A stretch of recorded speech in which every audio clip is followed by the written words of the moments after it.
In the fight against cancer, doctors need the most powerful weapons possible. And today, doctors are talking about what might be the most important weapon of all: the food we eat. How's your veggie burger? Great. How's your salad? Looks super. Fruits, vegetables, and high-fiber vegetarian foods can help prevent cancer and other health risks. Visit cancerproject.org or call 866-906-WELL for a free booklet to find out more. And you can view that public service announcement at the Cancer Project website and see actual physicians in the program, including PCRM President, esteemed Dr. Neil Barnard, who is coming to Houston next weekend, along with an all-star cast of experts in the field of vegan health. Stay tuned for Vegan World Radio to find out the details. On tonight's program, Holocaust survivor and phenomenal animal rights organizer Dr. Alex Hershaft will be speaking to us on the ways we can enact social change to alleviate the suffering of animals. We will also be hearing a compelling lecture from Charles Patterson, author of the revelatory book Eternal Treblinka. We also have some surprises tonight that you won't want to miss, so please stay tuned for Vegan World Radio coming up next.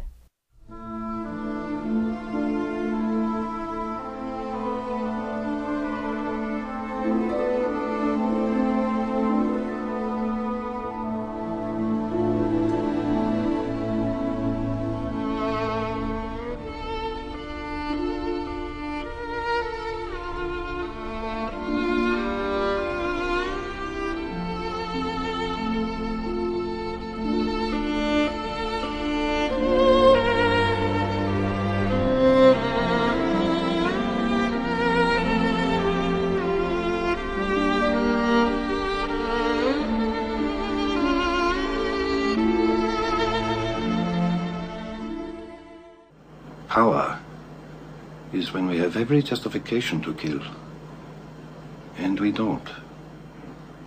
You think that's power? That's what the Emperor said. A man stole something, he's brought in before the Emperor, he throws himself down on the ground, he begs for mercy. He knows he's going to die. And the Emperor pardons him. This worthless man, he lets him go. That's power, Ammon. That is power. This is the Vegan World Radio Show. We come to you every Wednesday evening from 10 to 11 here on Pacifica 90.1 in Houston, 89.5 in Galveston, and live and archived on the web at kpft.org. My name is Jerrilyn, and I'll be your host for this evening. We were just listening to the music and famous scene discussing power from the Academy Award-winning film Schindler's List.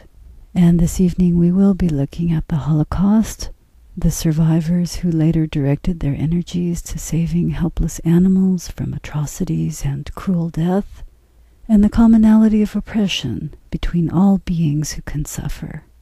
In our world, every institution that we have grants us the justification to kill animals and tells us that this killing and use is right and good. Everywhere, we are offered animals' bodies as food and clothes, products and commodities. The torture of animals in experimentation labs, and the suffering of animals for services and entertainment. We are told by society that all of this is right and good. Dr. Alex Hershaft, founder of the legendary farm animal rights movement, Meat Out, and the organizer of national animal rights conferences for the past 30 years, and whom we'll be hearing from in just a few minutes, had this to say regarding the treatment of animals and his reflections as a child, as a survivor of the Warsaw Ghetto. Quote, I took time to reflect on the root of the key problems challenging planetary survival, i.e. disease, hunger, environmental devastation, oppression, and war.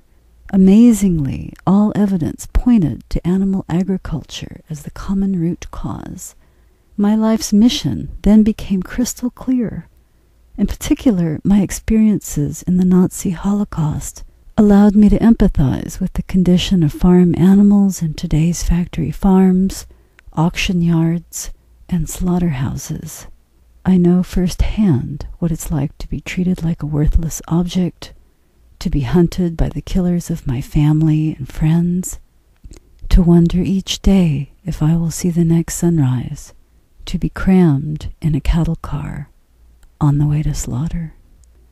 Also this evening, we'll be hearing a portion of an excellent lecture by Charles Patterson, author of Eternal Treblinka, Our Treatment of Animals and the Holocaust.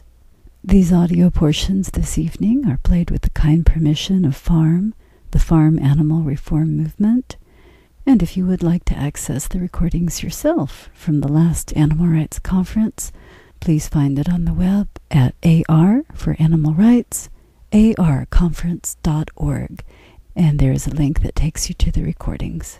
When we come back in about 10 minutes, we have some very important announcements about the Vegan World Radio Show. Don't forget to visit us online at veganworldradio.org. You are listening to 90.1 KPFT in Houston.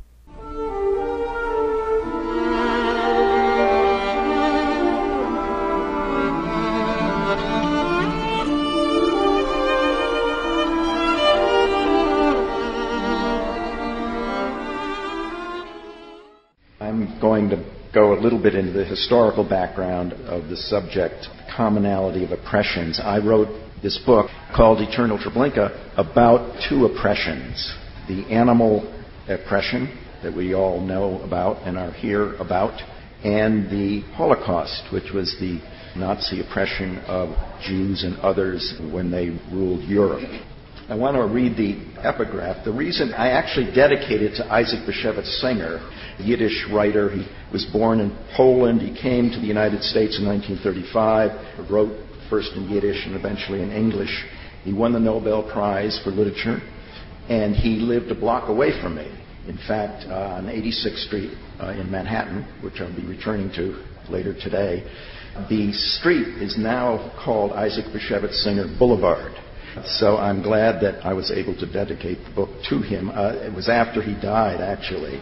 But the epigraph comes from a short story of his where a old Jewish man in Lower East Side is working for a Hebrew newspaper. He makes friends with a mouse. But he gets sick, and he put out, water and what have you, meal for the mouse. And then he got better, and the mouse wasn't around anymore. So he was very, very sad and assumed that the mouse was dead. And this is what his thoughts were. What do they know, all these scholars, all these philosophers, all the leaders of the world, about such as you? They have convinced themselves that man, the worst transgressor of all the species, is the crown of creation. All other creatures were created merely to provide him with food, pelts, to be tormented, exterminated. In relation to them, all people are Nazis. For the animals, it is an eternal Treblinka. Treblinka being the death camp north of Warsaw. Isaac Bashevis Singer certainly had a right to these views. He came, as I say, in 1935 to join his older brother, who was also a writer here. But he lost his mother and his other siblings and his extended family to the Nazi Holocaust. I actually look at the commonality between the way Jews were rounded up and sent to their slaughter and the way animals are sent to their slaughter eternally, because it's going on. And that's in the book. I'm not going to dwell on that now. What I'd like to do is to go to the later part of the book where I talk about people who were in the Holocaust who emerged and saw this connection. And it influenced their animal activism and their commitment to animal rights. One of them, and I'm going to start with him, the man who started this conference and is the manager of it, as you know, is named Alex Hershaft. He came out of the Holocaust. He grew up, he was born in Poland. He, as a youngster, when the Nazis came in, overran Poland, Warsaw, he went off into the woods to try to survive. And he did. He spent the war hiding out in the woods. After the war, he actually was reunited with his mother. His father and the other members of the family were killed, but his mother survived, and they lived in DP camp for 5 years. They eventually came to the United States, and I just want to read a little bit about his views and how the Holocaust influenced him and made this gathering possible in a way. He became a vegetarian in 1962. He said, "I always felt that there was something ethically and aesthetically obscene about taking a beautiful feeling animal, hitting him over the head and cutting him up into pieces and stuffing the pieces in my face." And then when asked about the connection to the Holocaust, he said, "My experience led me to a lifelong pursuit of justice for the oppressed. I soon discovered that the most oppressed beings on earth are non-human animals, and that the most numerous and most oppressed among them are farm animals." He wrote a review of Gail Eisnitz's Slaughterhouse, which is an important book to read too, in which he said, and again, he has, like Singer, he has a right to make these analogies if anyone does. "In the midst of our high-tech, ostentatious, hedonistic lifestyle, among the dazzling monuments to history, art, religion, and commerce, there are the black boxes. These are the biomedical research laboratories, factory farms, and slaughterhouses. Faceless compounds where society conducts its dirty business of abusing and killing innocent feeling beings. These are our Dachau's." These are Nazi camps. "These are our Dachau's, our Buchenwalds, our Birkenau's. Like the good German burghers, we have a fair idea of what goes on there, but we don't want any reality checks." He talked about his relationship to Henry Spira, and lo and behold, Henry Spira also came out of the Holocaust, and I wrote about him as well. In this last section, part of the book, I wrote about Holocaust-connected people who either lost families, members, or were themselves survivors like Alex was. My background was I knew much more about the Holocaust. I have a background in Holocaust studies. My first book was on the Holocaust, the background of it. I studied at Yad Vashem, the International Institute for the Study of the Holocaust. I wrote a book by a survivor that was published by University Press of Mississippi. So I was immersed in the Holocaust. I found it utterly fascinating in sort of a ghastly way. And it was only more recently in my career, my life, that 15 years ago, that I stumbled onto animal rights. And here I was this liberal, with civil rights. I wrote a book on the civil rights movement, etc. But it never sort of occurred to me, as it doesn't occur to most people, to put these two things together. Anyway, here's what Henry said, and why he particularly focused on farm animals. It's interesting, last night, a little anecdote about Alex Hershaft's role in turning him to farm animals, the two Holocaust people working together there. Henry said, felt animal liberation was a logical extension of what life was all about, identifying with the powerless and the vulnerable, the victims, dominated and oppressed. To the end of his life, Spira said, unless you believe in fascism, that might makes right, we do not have a right to harm others. And that's really what it's all about. Do we have a right to harm others? If you think that and do that, you're basically upholding and elongating the fascist elements of our society. And if you're fighting against it, as we're trying to do, you're an anti-fascist. In Europe, you would have been part of the underground fighting against the Third Reich. Actually, it's interesting. Peter Muller, who's also part of this conference, is in my book. He's on the other side. He was born in Germany and was traumatized by the bombing in Nuremberg. He grew up in Nuremberg and came to the United States, and his sensitivity to that has brought him to this conference and into animal rights. I close with this one sentence from Isaac Bashevis Singer, to whom, as I say, I dedicated this book. There is only one little step from killing animals to creating gas chambers a la Hitler. There will be no justice as long as man will stand with a knife or with a gun and destroy those who are weaker than he is. My name is Alex Hershaft. I have been running National Animal Rights Conferences since 1981, and I welcome each of you to the 2008 edition. Animal Rights 2008 is a forum for sharing knowledge, networking. All right, now that we're all settled in, let's talk about the nature of social change.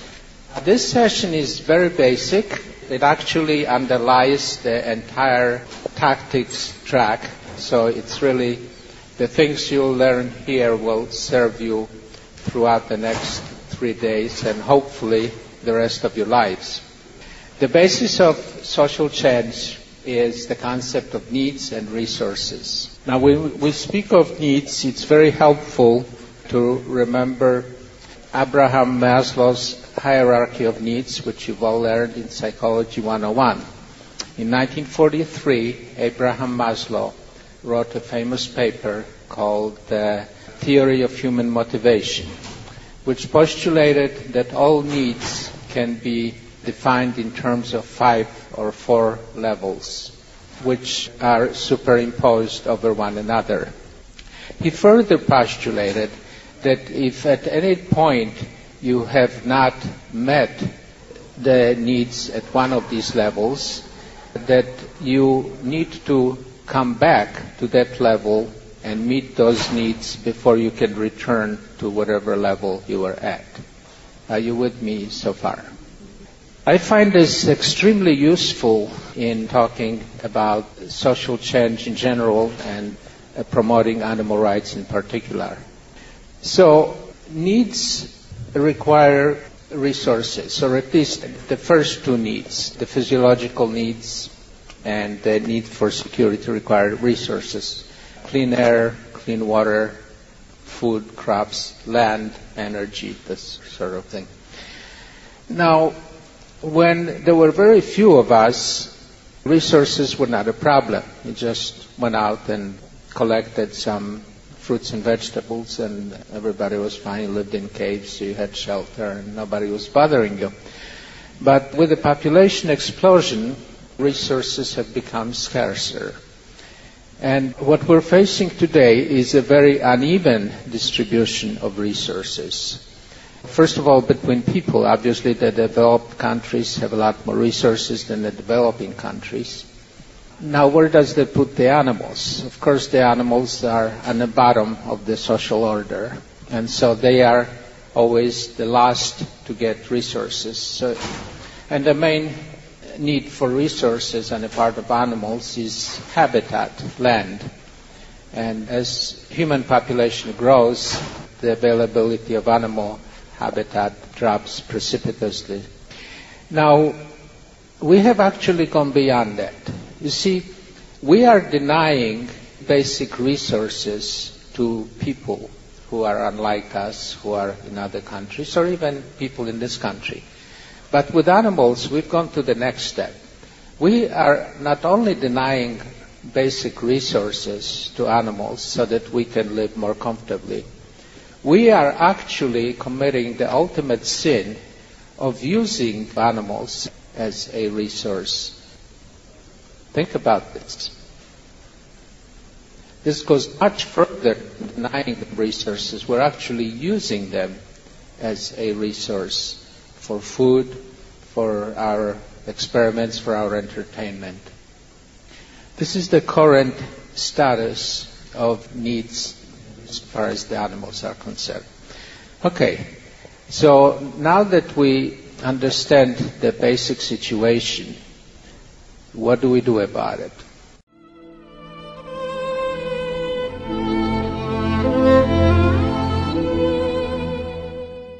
What do we do about it? Please stay tuned to find out.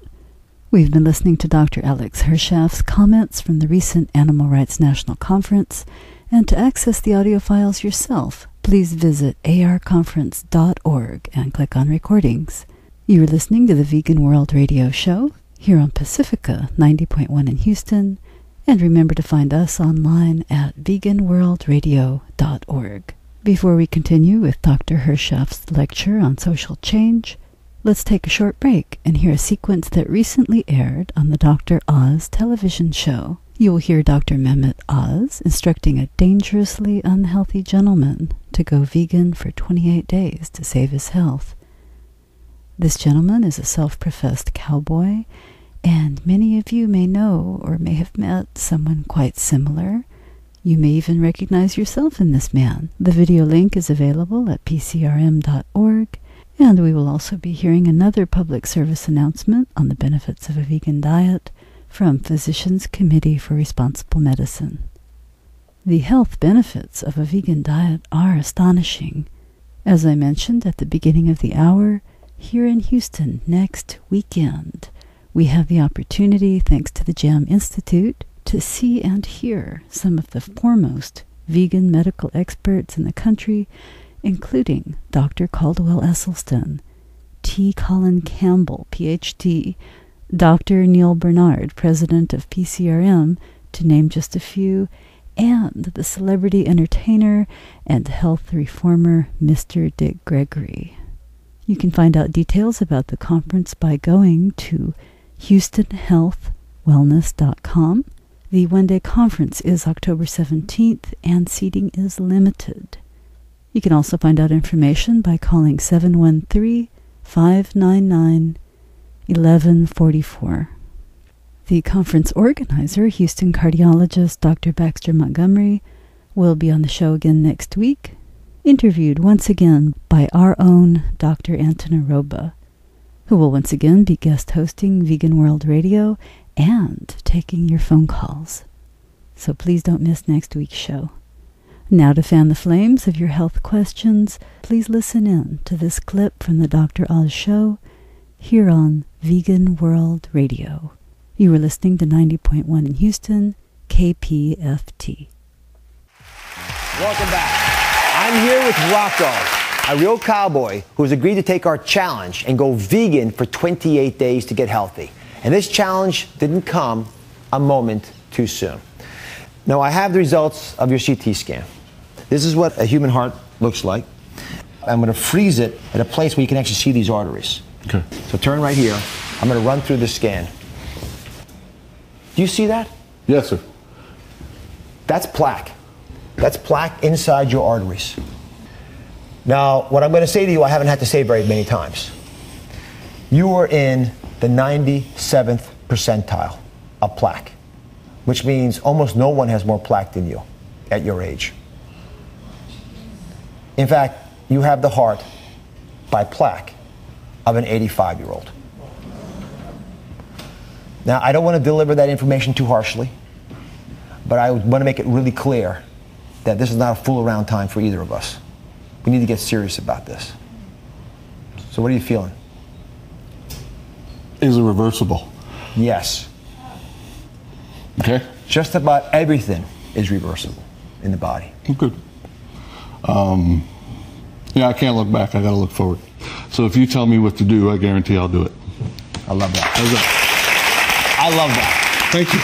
You all right? No, yeah. It's I'll take it as an opportunity. The key to being a cowboy is that you have to make the best out of a bad situation, and I live by that every day. So if you've ever had a student or a patient, none of them will try harder than I will for the next month or 90 days, or I guess for the rest of my life. Huh? Rocco is speaking for millions of Americans. All right. Well, here's how we're going to do it. Okay. So we've got a 28-day plan here. Okay. Now, why is it 28 days? Because for the first 2 weeks, you got to break the bad habits. And for the next 2 weeks, you need to create the new ones that are going to be your lifelong habits. Think of it sort of like rebooting your computer. Okay. We're going to reboot your taste buds. And guess what? When we're done, you have to love the result. I'm looking in the eyes on this, and I'm telling you, it's important. You got to love the results, because if you don't love what you're eating, you're not going to do it for the rest of your life. I am not interested in a wind sprint. I'm not interested in you doing great for 45 days and then being off the wagon again. We want to do something for all of America, because everyone's following you right now, that works for all of us. Okay. So, let me define what a vegetarian is, because we're going to start there. So, you said a change of diet, that's a change of venue. Galleys humor. I love it. I'm laughing in the face of death. Yeah, that's great. So, A vegan diet means you're not eating any meat. If it comes from something with a face, you're not eating it. All right? And by the way, I'm going to throw in dairy and eggs in there too. So let's start in the very beginning. Step number one, week number one, is a detox week.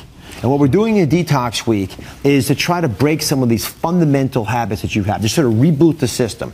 And it's the hardest week because you're sort of going cold turkey. So I want you to replace the protein that you normally got from meat with other sources. Walnuts, almonds, seeds, by the way, like sesame seeds or sunflower seeds are very rich in protein.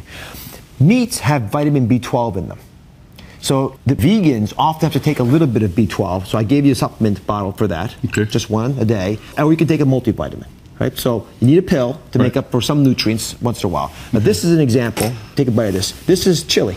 Now I know you like chili. You know, cowboys, beans, and chili, we're there. Okay. Now what do you think about that? I ain't kidding, that's great. Yeah. There's no meat in that. Really? Yep. We found, and you will have, alternatives. And that's taking me now to week two. The week two is to go faux. You know, to fake it. You're going to have to find alternatives to meats. That is not meat. That looks like a hot dog, but it's not. And that is not really a hamburger. So I advise you to try those short ribs, because I tell you, they are great. Seitan, it tastes to me a lot like beef. Soy proteins are also an alternative. And these things are found all over the place now in grocery stores and the like. What are your thoughts? I'm still with you. That's actually good. It's okay? Yeah. All right, so I'm 2 for 2. Okay, now, come over to week 3. So first 2 weeks, you rebooted yourself, right? Will any of this spike my sugar? Or is it kind of... You know how you get that sugar down? I'll make another promise to you. Okay. You get rid of this belly, I bet you're not even a diabetic anymore. I bet you'll come off the medications you're on. And your blood sugar will still be normal. All right? Deal. Deal. All right. Now, week 3 is... You know when you're out in the ranch, you got to watch out for the head fakes? Not everything that's vegan is good for you, right? Potato chips are vegan. There's no animal products in there usually if they're made appropriately. If you tell me I could eat that, I'm going to kiss you. No. Both to avoid the kiss, but also because it's not true, that's not okay. But what you can get are alternatives. You can get soybean products that work well. You can even have a little bit of chocolate, but you got to have 70% cocoa chocolate, real stuff. All right. And week 4 is the final week, a vegan diet with some vegan meat. Okay. But instead of the meat being the main course, the vegan meat's going to be the accoutrement. It's going to get you back to normal, but this is not a wind sprint. This is a marathon you're going to be on. You got to love this food. So this becomes sustainable. All right, now here's the deal. If you'll come along with us on this and drag along a lot of people with you who've been watching Rocco's story, want to be there with them, we're going to get you a cardiologist because you need one. Okay. Because I'm not comfortable with that scan. I want to make sure that you're appropriately followed up to make sure we don't miss anything.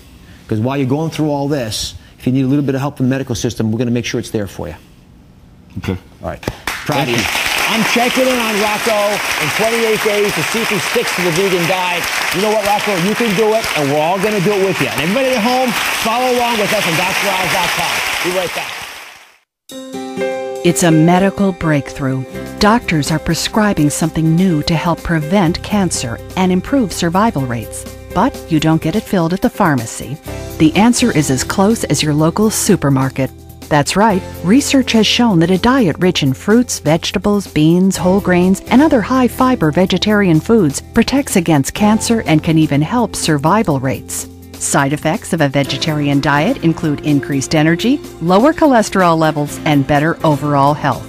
And with the right recipes, a high-fiber vegetarian diet can be a delicious way to help shed those unwanted pounds. So, stock up today. For a free nutrition booklet filled with delicious cancer-fighting recipes, visit cancerproject.org or call 866-906-WELL. That's 866-906-WELL. This message brought to you by the Cancer Project, committed to preventing cancer and improving survival. Welcome back. This is the Vegan World Radio Show on 90.1 KPFT in Houston and 89.5 in Galveston. You can find us online at veganworldradio.org, and we welcome your comments at info@veganworldradio.org. Now, for the first time, we are excited to announce that you can find us on Twitter and YouTube.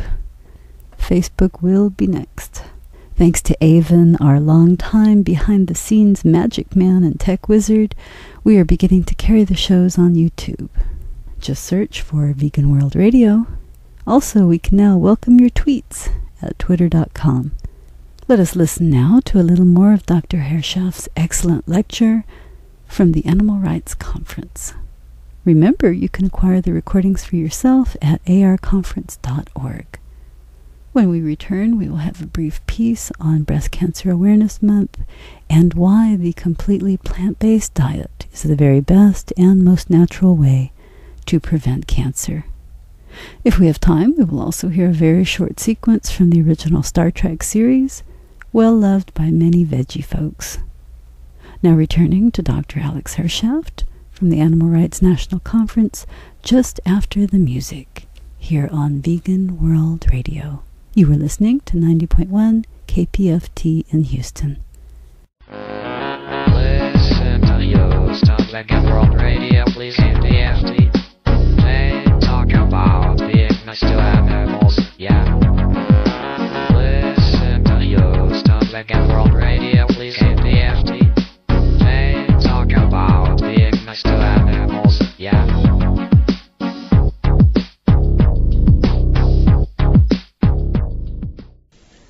What do we do about it?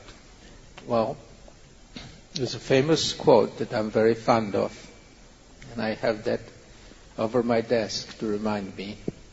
And it says something to the effect that there is no progress without struggle.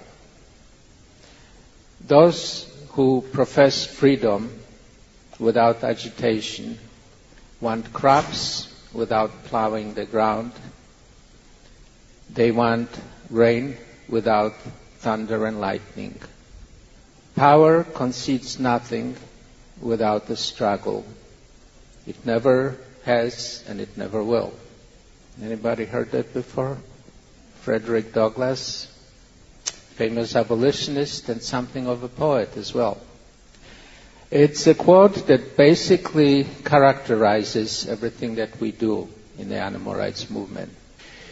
Some of us are overwhelmed by the magnitude of the task before us, and rightly so.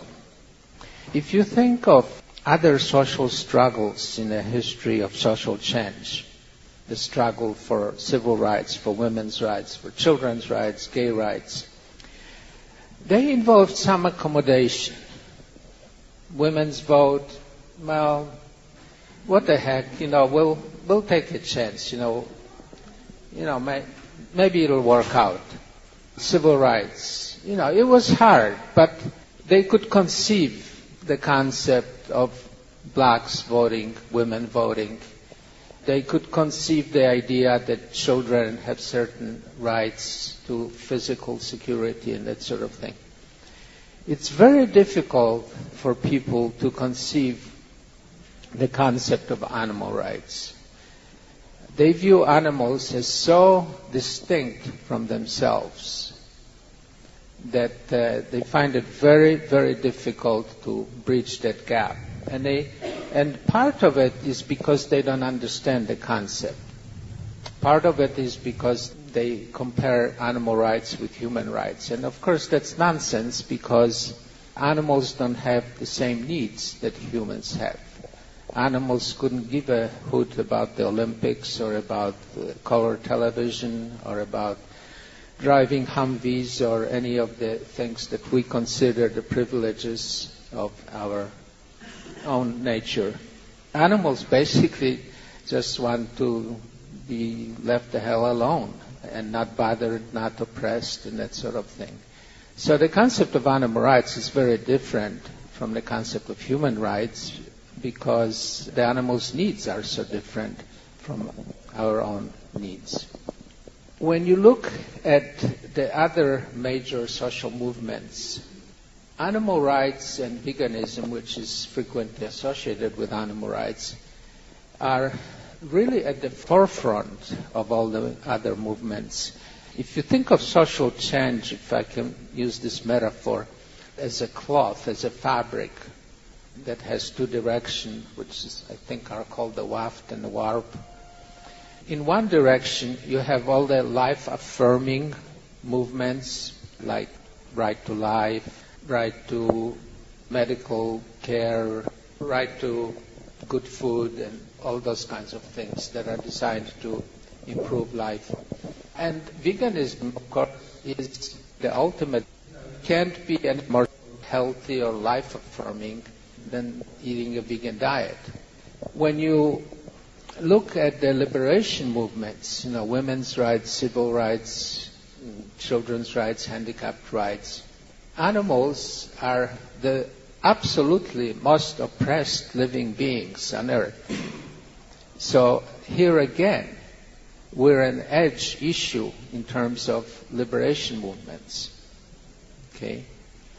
So in both of those directions, we are at the forefront of social change. This is why our task is so difficult. This is why it's so difficult for us to form coalitions with other groups, because even if we are very gentle and very polite and very understanding, just by virtue of who we are and what we represent, we hold up a mirror to these other movements and we make them feel inadequate. They realize that they really should adopt our way of thinking, and we make them very uncomfortable. And we need to be very sensitive to that when we deal with other groups. Are you with me so far? Okay. Let's talk about the stages of social struggle. I'd like to frame this in terms of 3 stages. These are the alerting stage, the discussion stage, and the reform stage. So let's talk about the alerting stage, first of all. The purpose of the alerting stage is to alert the general public that there is a problem, whatever the problem may be, of course, in our case. Well, okay, let's get into specifics right away. In our case, the problem is not just animals don't have rights. Our problems usually are more specific. Our problems are circuses coming to town, and we need to alert people that circus animals are being mistreated. Okay, so it's a specific problem. And the tactics in an alerting stage are severalfold. Number one is visuals. Large images showing cruelty to animals. Number two is stunts. This is something that made PETA famous. They're very good at creating stunts. Stunts get you media, and media get you public attention. Doing something really outrageous that people will notice and that media find juicy. And the third tactic or technique for alerting is making yourself uncomfortable. And you can make yourself uncomfortable by staging a hunger strike, or by doing a sit-in, or civil disobedience, or something that's going to have nasty consequences for you, that'll make you suffer in some way. And the reason that gets people's attention is, especially if you look like them, if they can look at you and say, gee, that could be my son, my daughter, my father, my mother, and why is that person doing this to themselves? There must be some reason. And they may approach you and find out, or you may have a sign that explains the reason. And so the idea here is you're hoping that they'll think, gee, if these people feel so strongly about this issue that they're willing to make themselves so uncomfortable, maybe I should think about it. Maybe I should read this handout and see what the problem is. So the pitfalls in this stage are failure of imagination, and that has to do with stunts. I mean, stunts have to be really clever and creative. in order to be effective. And then failure to be willing to discomfort yourself. There are not many people who are willing to do a 3, 4, 5 day hunger strike or sit in the rain or make themselves uncomfortable. Okay, what does our opposition do during the alerting stage? One of two things. They either pretend we don't exist, and if the media asks them, says, oh, it's just a bunch of cooks, don't pay any attention to them. The other option they have is personal attacks. And when I was growing up, which was a long time ago, typically the idea was to call your opposition communists. And now it's terrorists. Okay, this is the green is the new red, so to speak. Okay, so what was the red scare is now the green scare or the animal scare. But some examples of where we are at the alerting stage, which means that people still don't understand that there is a problem. Killing for food. Okay, a lot of people are concerned about atrocities in factory farms and slaughterhouses. In fact, something like 72% said they would be willing to have legislation that would eliminate those atrocities. But they don't understand the connection with eating them. Animals are food. They just should not be abused. So that concept, that disconnect between animals as companions and animals as food, that still is in the alerting stage. People still don't get it. Another example is fishing. Oh, I throw them back. I'm humane. I'm having fun. The fish are having fun. What's wrong with that? No? It's a win-win situation. Research on mice. Chimpanzees, 98% of the genetics, they kind of look like people, but mice, they're pests, they're rodents. Who cares about mice? Zoos and circuses. Zoos especially. Why? These animals, they're protected from predators. They're fed every day, 3 square meals. They're reproduced. What's wrong with that? They have a life of Riley. They're really well off. And circuses. Okay, those are all examples of animal abuses that people still don't get.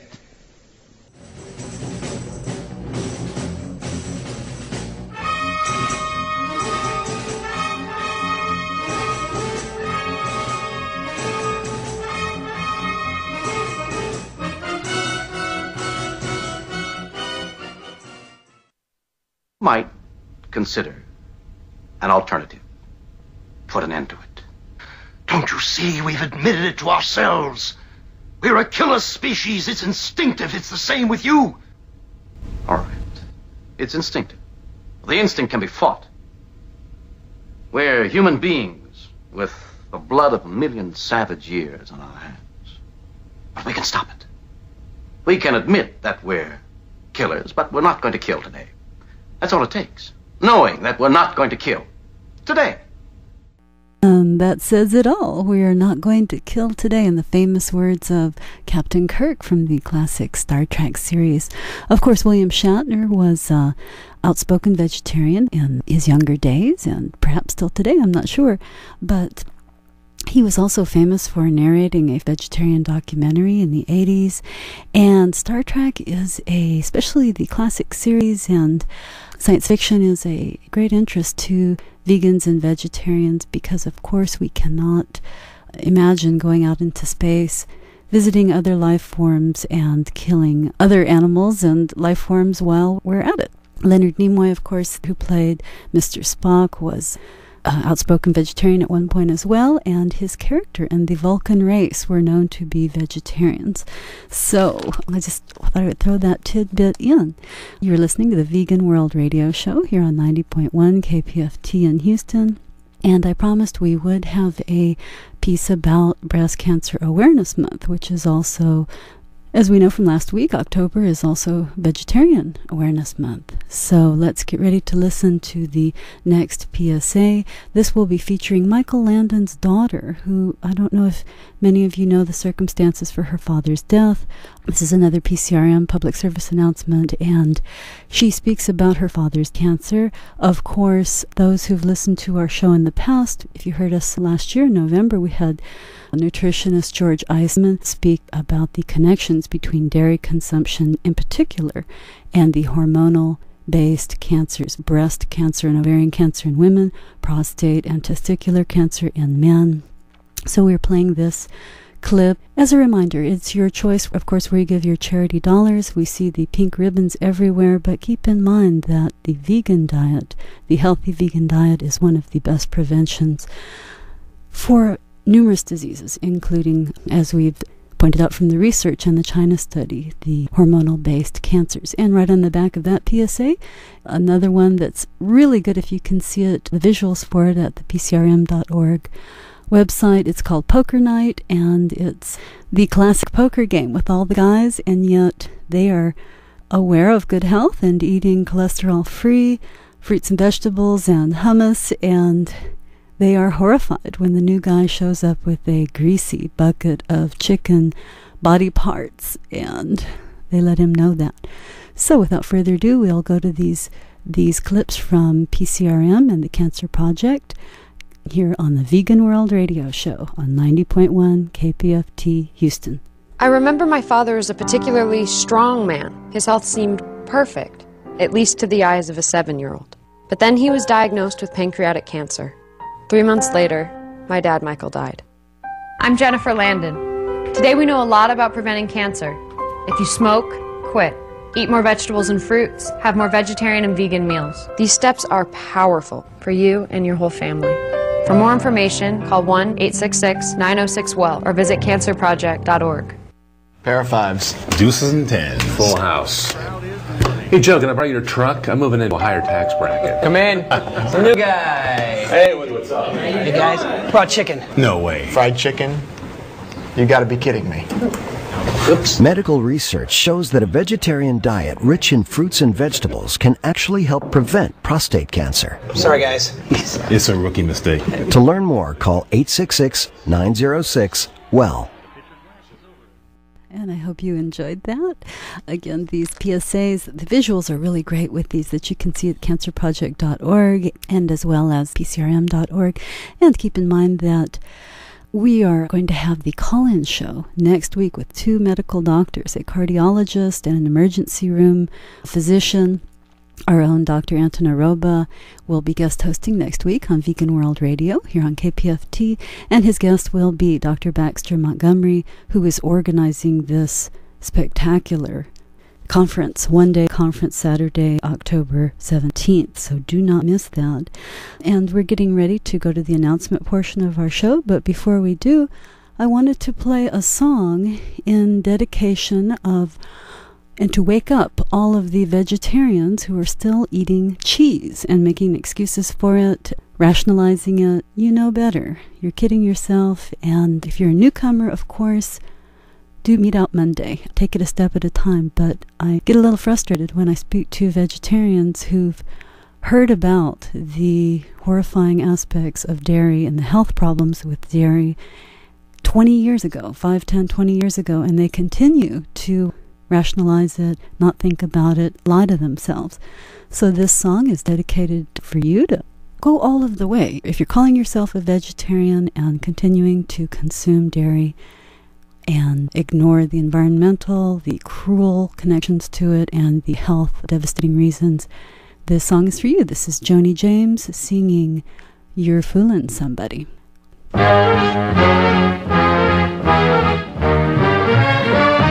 You're fooling someone with your make-believe heart. Though I know better that you're playing a part.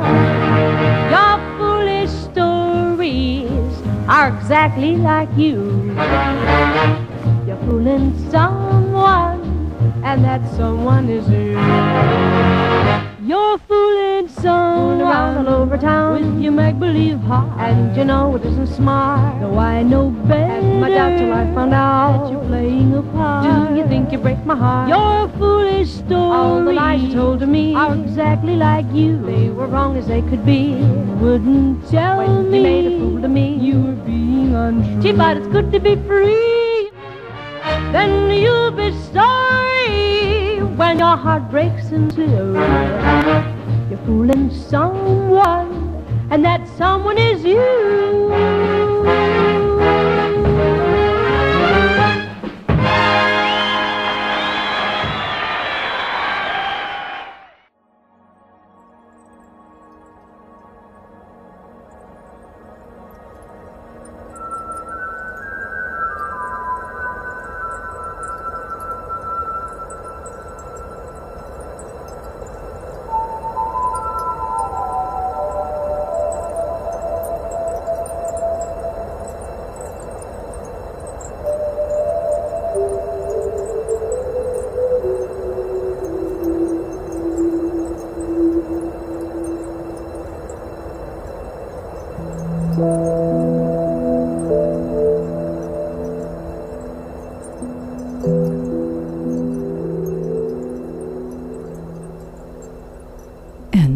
For the community calendar, please visit societyofpeace.org for updated and expanding social happenings for the vegan and animal rights community here in Houston. On October 10th, Society of Peace will be having a vegan bake sale and veggie dog outreach event with the Texas Wildlife Rehabilitation Coalition. Please call 832-722-1376 for more details. Also that evening, join Society of Peace for the World Go Vegan Days dinner with distinguished guest Professor Gary Francione at the Jain Meditation Center. To RSVP, please visit societyofpeace.org. Also on October 10th and 11th, there will be 2 veggie culinary classes. Chef Karuna Mai will be organizing a vegetarian cooking and Ayurvedic healing weekend at the Heights School of Yoga. Call 281-546-9698 for details. Chef Stacy Davis will be teaching Cooking Vegan Raw October 11th, offered through Leisure Learning Unlimited. Call 713-529-4414 for more details. The Raw Vegan Potluck Group, which has multiple meetings every month, is preparing for an extraordinary lecture this October 22nd with the Raw Vegan book authors Victoria and Sergei Butenko at Taft Street Coffee House. Please call Tambra for details, 281-530-6736 or 713-515-7304. And lastly, next weekend, the 16th and 17th of October, there are a choice of conferences. The Texas Humane Legislative Network will be meeting in Austin for a 2-day event. Please call 888-548-6263 for details. And Dr. Montgomery's Town Hall meeting in Houston with all of the distinguished national figures we've been speaking about throughout the program. Doctors Barnard, Campbell, Esselstyn, and more. That's October 17th. Go to HoustonHealthWellness.com or call 713-599-1144 for details. This event is not to be missed. And that's all the time we have for tonight's show. I want to thank FARM, the Farm Animal Reform Movement, and the Animal Rights National Conference for giving us permission to air audio files from the recent conference. be sure and have a look for yourself at arconference.org. Also, don't miss next week's show with our own fabulous guest host, Dr. Anton Aroba, who will be joined in the studio by Houston cardiologist Dr. Baxter Montgomery. They will be taking your phone calls, and it's an excellent opportunity to learn more about the spectacular town hall meeting, which will be presented October 17th by the JAM Institute, featuring Dr. Neil Bernard, president of PCRM, China study author T. Colin Campbell, heart attack proof specialist Dr. Caldwell Esselstyn, and comedian and health advisor extraordinaire Mr. Dick Gregory. Please call 713-599-1144 to find out more information on this unique event for Houston, entitled The Declining State of Health in the U.S. We know that our new show time of 10 o'clock is a little bit late for some of our regular listeners, and many people catch us on the archives later on at kpft.org. However, Pledge Drive is coming up in a couple of weeks, so if you like what we do here and you'd like to support our show and free speech in Houston, please consider sending in a little pledge to us early so we can give you a thank you live on the air.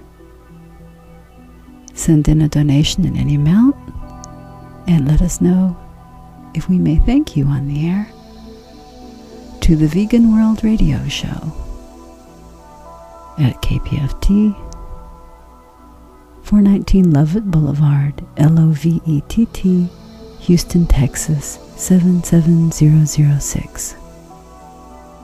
A community radio show like ours, of course, is a collaboration of many people, the most obvious being the voices you hear on the mic. Over the years of this show, we have had so many people participate and come and go, including sound engineers.